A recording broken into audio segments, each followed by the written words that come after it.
Washing মেশিনে জামা কাপড় পাওয়া যাবে এমনটাই তো স্বাভাবিক, কিন্তু যদি ওয়াশিং মেশিন থেকে কাপড়ের পরিবর্তে কোটি কোটি টাকা পাওয়া গেছে বলা হয়, তবে তা বিশ্বাস করা বেশ কঠিন। এমন ঘটনাই ঘটেছে ভারতে।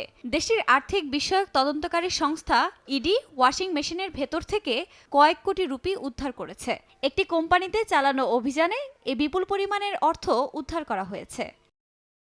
ইডি জানায়, গোপন খবরের ভিত্তিতে মঙ্গলবার দিল্লি, কলকাতা সহ দেশের 4টি বড় শহরের বিভিন্ন অফিসে তল্লাশি চালায় তারা। ক্যাপ্রিকর্নিয়ান shipping and logistics private limited নামের একটি কোম্পানিতে অভিযান চালানোর সময় সেখানকার একটি ওয়াশিং মেশিনের ভেতর থেকে 2,54,00,000 রুপি উদ্ধার করা হয়।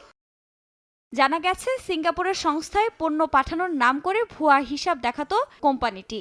এদিকে তল্লাশি চালানোর সময় কোটি কোটি রুপি ছাড়াও প্রচুর নথিপত্র উদ্ধার করেছেন ইডির তদন্তকারীরা।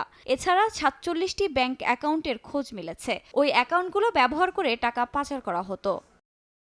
আফরিন মৌ, সময় সংবাদ।